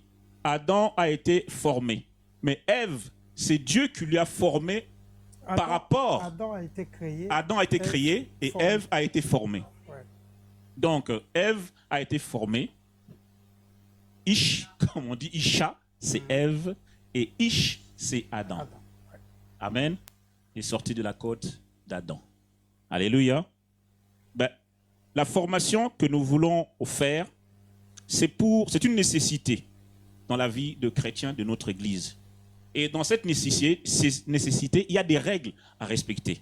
Il y a des principes à respecter. Il y a des lois à respecter. Ouais. Et nous devons mettre en place cette mise en pratique des règles. Donc, dans les règles, il y a les principes et la loi. Et nous voulons aussi, dans cette Église, parce que la parole de Dieu nous dit, Jésus est le maître du christianisme et il a formé. C'est que le Père lui a enseigné et c'est ce qu'il nous a aussi transmis. C'est ce qui est important. Et nous ne pouvons pas dire que Christ n'a pas été formé. C'est le Seigneur qui a envoyé le Seigneur Jésus-Christ pour prendre justement en possession justement cette parole et nous la transmettre. Et nous devons la recevoir. Alléluia. Et notre vie est là parce que le voile qui était devant nous a été déchiré. Nous avons appris que le Seigneur, sur la montagne de Golgotha, a été crucifié. La parole de Dieu nous dit, les rideaux ont été déchirés. Donc nous avons maintenant accès direct avec le Père. Nous devons être fidèles à cela. Et comment travailler dans l'œuvre du Seigneur? Il y a des manières de travailler dans l'œuvre du Seigneur. Il est utile, justement, que nous puissions nous exercer au royaume des cieux. Au royaume de Dieu, plutôt. Parce que le royaume des cieux, c'est autre chose. Et tout ce que nous devons faire, tout ce que Christ nous a appris, c'est pour que le Seigneur, le Dieu, puisse nous le révéler. Il nous l'a déjà révélé par Jésus-Christ. C'est à nous, justement, d'avoir cette relation éclairée avec Christ. Christ est la lumière du monde. C'est à nous, justement, de demeurer comme disciples. Et c'est pour cela que nous devons former aussi des disciples dans cette Église. Et la formation, c'est quoi? C'est l'évangélisation. Nous devons aussi avoir des caractères des personnes qui évangélisent. C'est à nous de faire cela parce que nous avons été formés. Et le travail de la mission, c'est de faire des disciples. On demande à ce que notre Église soit prospère. On demande à ce que notre Église n'ait pas trop de problèmes quand nous sommes mis en face de ceux qui ne connaissent pas le Seigneur. La parole de Dieu ne nous a pas dit qu'on a toujours imposé les mains aux fidèles pour être guéris, aux malades pour être guéris. La parole de Dieu nous dit aussi, nous avons aussi cette autorité d'imposer les mains pour que tous soient guéris. Parce que souvent, nous avons l'impression qu'il n'y a que les pasteurs qui peuvent venir imposer les mains pour guérir. On a donné l'exemple que nous avons des enfants à la maison, nous pouvons leur imposer les mains. Parce que nous avons cette autorité-là. Parce que nous avons été formés pour cela. Parce que nous avons aussi cette connaissance justement de la parole de Dieu. Parce que nous ne sommes pas inconscients, nous sommes conscients que la formation, c'est pour nous aider aussi dans notre famille à pouvoir élever le nom de Jésus et avoir un bon témoignage de ce que Christ a fait, que nous pouvons le faire aussi. Alléluia. Amen. Il y a aussi l'onction. Parce que beaucoup disent qu'il n'y a pas d'onction dans cette église. L'onction, la parole de Dieu nous dit, c'est la connaissance de la parole de Dieu. Elle ne vient pas seule. Il faut la mettre en pratique. Il faut demeurer dans la présence de Dieu. C'est ce qui est très important. Amen. Il faut aussi enseigner. Enseigner ce ministère-là. Il est très important. Et cette formation, c'est pour faire croître l'Église. L'enseignement est très, très, très, très important. La formation est aussi pour pouvoir avoir cette relation avec Dieu. Alléluia. Il faut être révélé. Et nous sommes une Église qui n'est pas une Église religieuse. La parole de Dieu nous dit, la religion, c'est aller à Dieu. Mais la relation que nous devons avoir avec Dieu, c'est dans la présence de Dieu et de demeurer en paix. On parle de l'amour. On dit que l'amour, dans l'amour, il y a la paix, la joie, la béatitude. Amen. L'amour de Dieu. c'est l'amour de Dieu. Et il y a des principes. On nous a dit qu'il y a 3 principes. Il y a le principe spirituel de la formation des chrétiens, qui doit être adressé, confié aux hommes, qui sont capables justement d'enseigner à d'autres, selon la vie dans 2 Timothée 2, versets 1 et 2. Et aussi la multiplication des disciples dans cette église. La formation, la parole de Dieu nous dit, c'est une science révélée par l'Esprit pour que nous devenions constantes. Et nous devons devenir constantes dans cette église. C'est ce qui fait défaut de la plupart des églises. Et l'éducation chrétienne, c'est d'élever quelqu'un et de révéler justement la conscience de tous sur la parole de Dieu. Et nous devons le faire avec empressement. On nous a donné des exemples de cette église qui s'est empressée justement d'écouter la parole, de vérifier et de la mettre en pratique. Et c'est ce que l'église veut pour chacun d'entre nous. Et c'est en faisant cela, on aura une très bonne relation avec la parole de Dieu. Et nous devons travailler dans l'église. Nous devons travailler. Et la parole de Dieu nous parle de 2 choses, le cep et le serment. Et cela nous engage justement à être des partenaires dans l'église, à nous accrocher à Dieu. La parole de Dieu nous dit, ceux qui sont plantés à côté d'un courant d'eau porteront de fruits. Oui, nous porterons de fruits. Mais la parole de Dieu nous dit qu'il faut demeurer pour apporter des fruits. Il faut aussi demeurer beaucoup plus longtemps pour apporter encore beaucoup plus de fruits. Et nous voulons abonder encore, qu'ils puissent apporter encore beaucoup plus de fruits. Mais cela en demeurant seulement dans la présence de Dieu. Et nous devons être branchés, enracinés, connectés, pour pouvoir être dans la dimension que Dieu veut, donc être partenaire de Seigneur. Et nous ne pouvons pas faire autrement. Nous devons recevoir quelque chose du Seigneur. Alléluia. Nous devons rester là. Nous devons être constants. Nous devons produire. C'est ce qui est important dans la parole de Dieu. C'est pour cela que l'enseignement doit être donné avec l'autorité de Dieu. Mais pour ceux qui donnent cet enseignement avec l'autorité de Dieu, il est nécessaire justement que nous puissions être épanouis dans la parole de Dieu pour pouvoir partager cela. Amen. Et nous devons être les fidèles qui sont en position d'autorité pour servir. On nous a donné l'autorité, ce n'est pas seulement le fouet. Ce n'est pas vraiment frapper. L'autorité aussi, comme j'ai dit tout à l'heure, on peut fouetter par la parole. On peut retourner la réponse par la parole. On ne demande pas la violence. Alléluia. Ce n'est pas avec les coups, c'est par la parole de Dieu. Amen. Amen. Que toute la gloire lui soit rendue. Merci. Maintenant, si j'appelle quelqu'un d'autre de venir faire un exposé, il le fera pas de la même chose. Viens, frère Christian. Je te donne 2 minutes. 2 minutes. Sœur, je te donne aussi 2 minutes. Venez, frère Christian, fais-moi la conclusion de ce que tu as compris. 2 minutes à la sœur, comment ça, Nancy. Allez-y. Et la sœur Josiane va finir. Je vous donne 2 minutes à chacun. Non, fais ce que tu as compris. Ce que toi tu as compris. Qu'est-ce que tu as compris sur la formation chrétienne dans l'ensemble? Pour un premier point, il faut être formé pour pouvoir progresser, pour pouvoir évangéliser tout simplement. Je pense que en fait, cette formation va nous aider aussi à consolider des bases qui vont nous permettre d'évangéliser les personnes qui ont des problèmes, qui ont des soucis.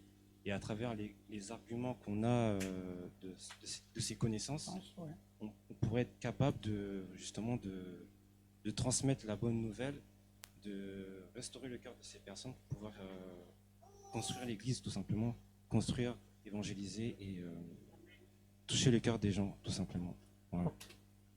Après, j'ai pas, je peux détailler, mais je... Détaille un peu. 1 minute. Après, je sais que Quel est le point qui t'a beaucoup plus marqué? J'ai bien aimé quand tu as parlé de la religion et de la relation. Ok, d'accord. Parce qu'on est dans un monde où il y a cette division. Je crois que avoir une religion,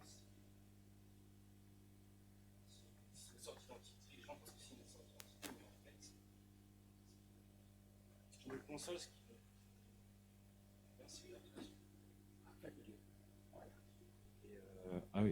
Moi, c'est surtout ça qui m'a vraiment touché parce que on pense que le fait de. On croit qu'on connaît Dieu, mais en fait, c'est pas ça. En fait, il faut vraiment expérimenter cette vie intime avec le Christ pour pouvoir grandir, en fait. Ok. Moi, c'est surtout ça qui m'a le plus touché. Merci. Après, bon, il y a plein de choses que je vais pas. C'est bien, c'est bien. Frère Nancy, sœur Nancy, frère Nancy, sœur Nancy.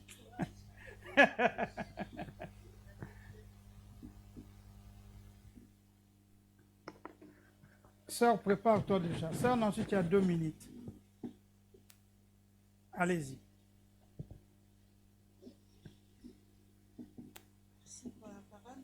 Moi, ce que j'aurais retenu sur la formation chrétienne, je dirais, comme vous avez dit, la formation, c'est donner une forme. Donner une forme au fait à quelque chose. Ici, on parlait de l'Église, de la relation qu'on a avec le Seigneur, et aussi les principes. Il faut respecter les principes. Il y a des lois et des principes à respecter à l'Église. Je veux que tu restes dans donner forme, parce que c'est là où je te trouve très à l'aise. Parle un peu de donner forme. Explique-moi, qu'est-ce que tu as compris par donner forme?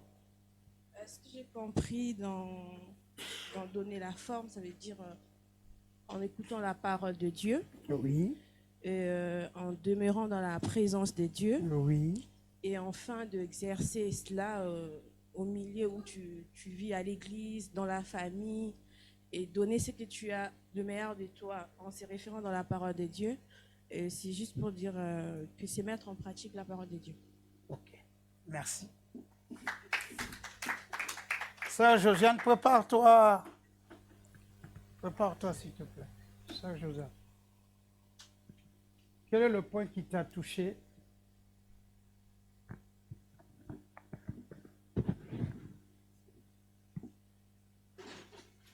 T'as rien écrit? T'as rien noté? Alors moi, ce que je pourrais dire par rapport à cette formation des disciples, c'est que La formation chrétienne. la formation chrétienne, Ouais. pour être formé, pour devenir disciple, il faut tout d'abord aimer Dieu. Voilà, donc je pense que la base, tout d'abord, c'est aimer Dieu pour pouvoir l'écouter, pour pouvoir le chercher et pour pouvoir mettre en pratique ce que le Seigneur nous demande de pratiquer dans sa parole. Voilà, donc je pense qu'à partir du moment où nous aimons Dieu, donc on commence à se soumettre à sa parole, on commence à le chercher, donc à méditer sa parole, à pratiquer sa parole, à pouvoir modifier notre façon d'être, c'est-à-dire de pouvoir nous enraciner dans sa parole. C'est là où il parle du cep et du sarment, afin de pouvoir enlever toutes ces choses-là qui nous empêchent de rentrer dans la gloire de Dieu. Et lorsqu'on met en pratique toutes ces choses-là, c'est alors que l'onction rentre en place. Et c'est alors que là, on rentre dans la connaissance de Dieu. On devient des petits dieux. Et c'est là où on pratique également l'autorité. C'est là où on commence maintenant à pouvoir parler avec autorité, à pouvoir ne plus avoir peur des démons, mais justement pouvoir maintenant les menacer, tel que nous demande sa parole. Et pouvoir également parler de Jésus-Christ, pouvoir enseigner autour de nous, donc nos voisins, nos collègues, etc. Pouvoir parler de Jésus-Christ, parce que maintenant on a cette connaissance on a cette assurance surtout que Christ habite en nous et qu'il est en nous, et c'est-à-dire que on peut le libérer aisément, ce que l'Éternel a déposé dans notre cœur. Merci. Je vous ai dit que il y a des talents. C'est pas ce que moi je prêchais, hein. C'est pas ce que j'ai dit moi. Mais chacun a eu sa part et l'a développé. Est-ce que tout ce qu'ils ont dit, moi je l'ai dit? Non. Moi j'ai donné une base. Mais eux, ils ont développé, enfin, ils les ont développés de leur manière, de leur façon. Mais moi, la définition que j'ai donnée ici, je vous ai dit, c'est quoi la formation chrétienne? Qu'est-ce que je vous ai dit? par rapport à la formation. Quelle est la définition que je vous ai donnée? Je vous ai dit, pour mieux s'introduire dans une chose quelconque, il te faut avant tout connaître cette chose. Et la définition, c'était quoi? Qu'est-ce que la formation chrétienne? C'est l'action de donner ou de se donner une manière de se conduire conformément aux règles. Voilà. Donc, la base, c'est quoi? C'est de se conformer à la parole de Dieu. Et maintenant, nous allons produire des fruits. Lorsqu'on produit des fruits, c'est là où la formation, notre formation prend son sens. Et ça peut influencer les autres.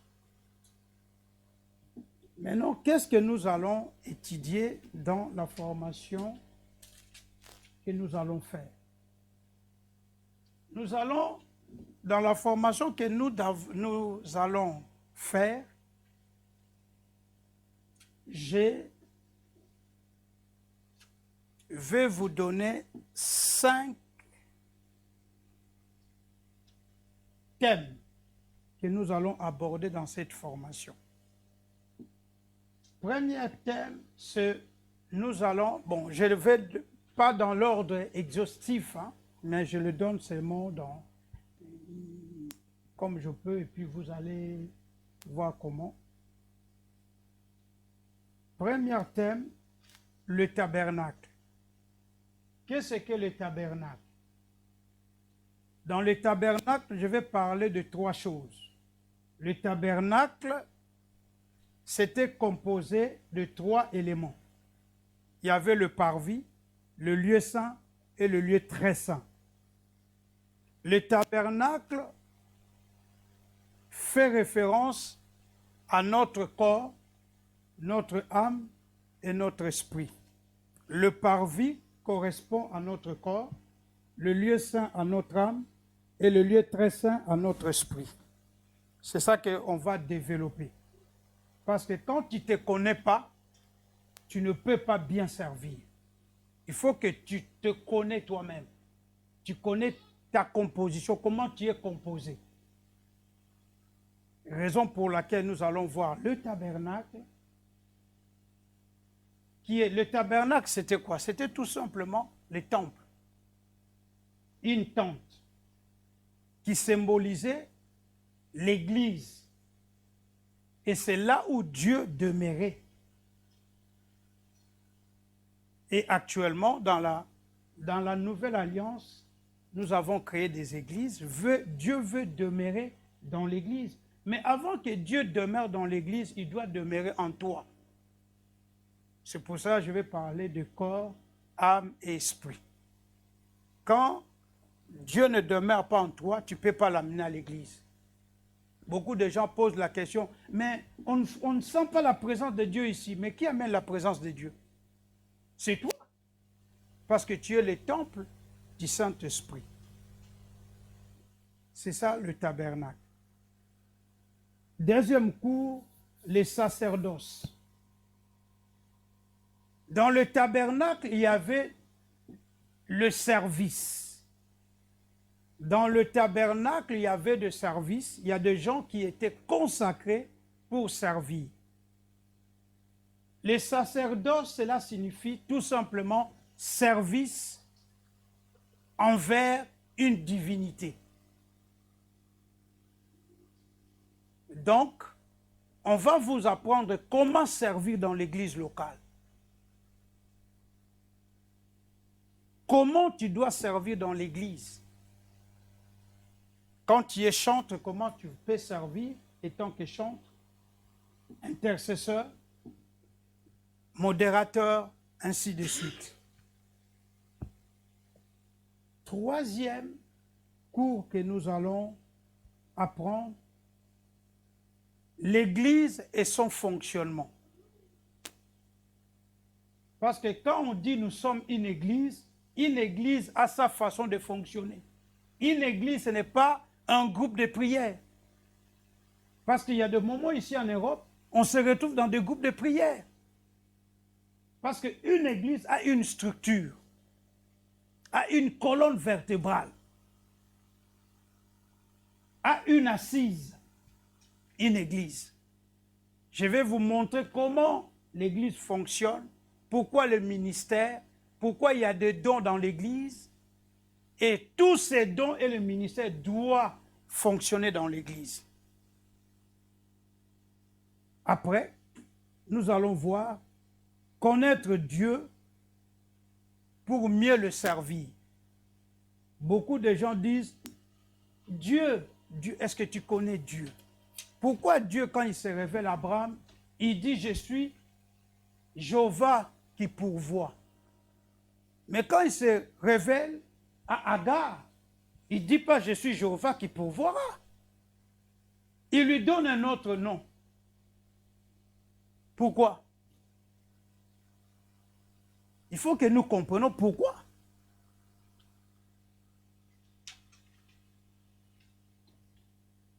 Donc je vais essayer un peu de vous montrer pourquoi. Et ça, c'est un fascicule que je fais depuis 2000. Ça fait 20 ans que j'ai écrit ce fascicule. Connaître son Dieu pour mieux le servir. Donc je parle comment nous pouvons connaître Dieu.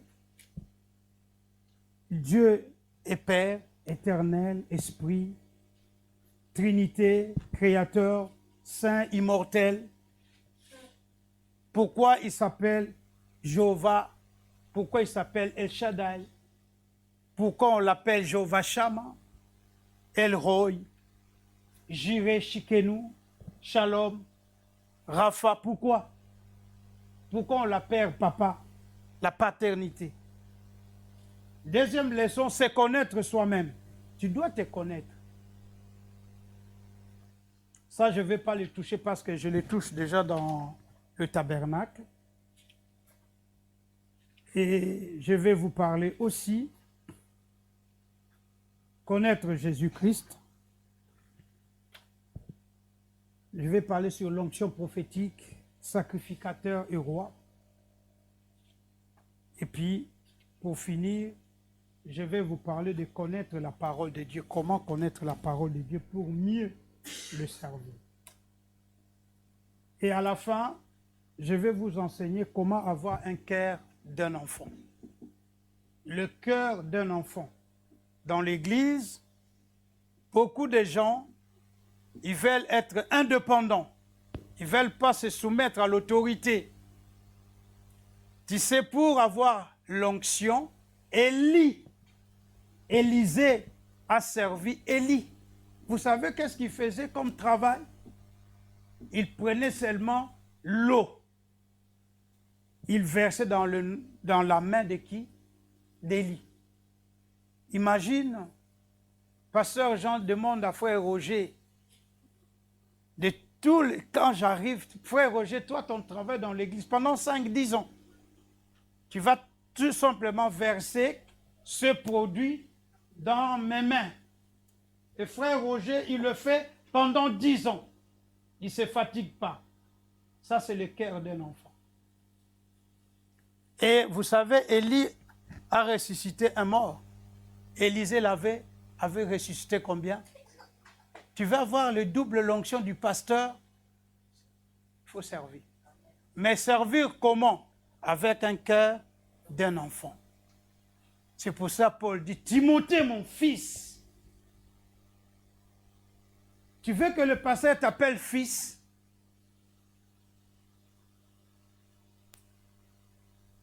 Josué était avec Moïse. Moïse n'était pas facile, hein? Un homme coléreux. Moïse, il n'était pas facile. Il y a des moments où il partait à la montagne, il part prier, il dit à Josué rien. Mais Josué le suivait, il restait loin. Moïse était là, il priait. Il n'était pas un homme facile, Moïse. Jésus seulement. J'entends beaucoup de gens, moi je pouvais être apôtre. Hein. Vous pensez que Jésus était facile à vivre? Hein? Un jour, je vais vous parler de la personnalité de Jésus. Vous allez voir, non. Il y a parmi nous, il y a des gens qui ne pouvaient même pas être à côté de Jésus. Parce que Jésus, c'est quelqu'un qui vivait avec des principes. Si tu ne respectes pas le principe, tu ne peux pas rester avec lui. Vous, dans l'église aujourd'hui, on embrasse tout le monde. Parce qu'on va avoir beaucoup de gens dans l'église. Jésus, quand il a dit, vous voulez partir, partez. Vous savez, il y a des moments où tu pars, 10 viendra derrière toi. Voilà. Il faut arrêter d'avoir... Moi, un jour, j'ai prêché, si je vous ai dit, pasteur, vous devez mettre votre confiance en Dieu. Ce qui vous détruit, vous faisiez tellement confiance aux gens. Dieu nous a demandé, tant que pasteur, d'aimer les gens. Est-ce que Dieu nous a demandé de le faire confiance? Non. Dieu m'a demandé de t'aimer. Je t'aime, frère Roger. Frère Roger, je t'aime. Je t'aime, mon frère. C'est fini là. Frère Roger, tu dois avoir une responsabilité dans l'église. Mais mon cœur est lié à Dieu. Quand mon cœur est lié à Dieu, Dieu va travailler le cœur de mon frère Roger. Il va faire son travail correctement.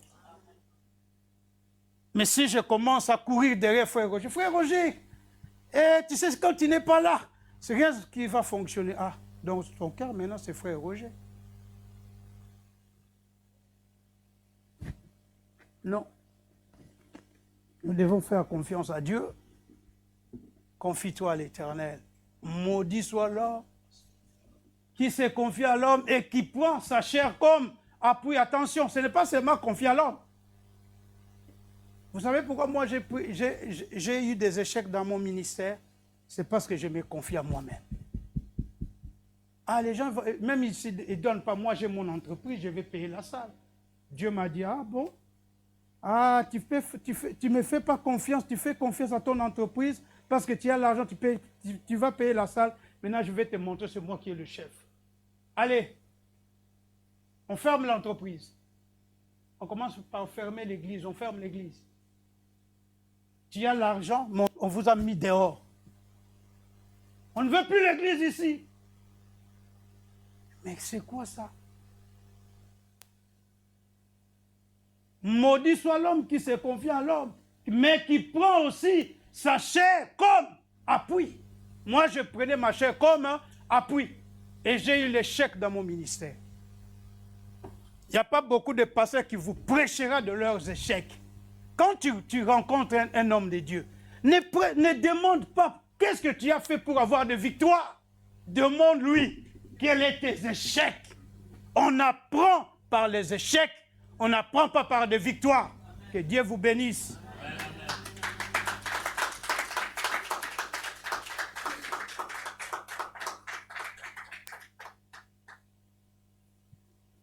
Je ne peux pas rester avec vous. Que Dieu vous bénisse abondamment.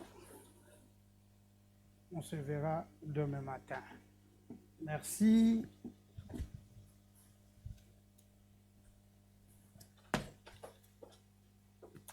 Amen. Que le Seigneur soit béni. Nous avons passé un bon moment. Et demain, mes bien-aimés, l'Église nous donnera la date de la seconde formation. Amen. J'espère que vous avez été bénis. Qui a été béni en ce lieu? Nous avons reçu quelque chose de la part du Seigneur. Amen. Vraiment que le Seigneur nous fortifie, que le Seigneur nous donne cet amour, que le Seigneur nous donne vraiment ce qu'il faut afin que vraiment nous puissions demeurer, comme on nous a dit ce matin, que nous puissions demeurer, rester auprès du Seigneur afin de mieux le servir. Amen. Nous arrivons à la fin, nous allons nous mettre debout, nous allons prier. Parce qu'après, il y aura la répétition, il y a des activités après dans l'église. On va prier.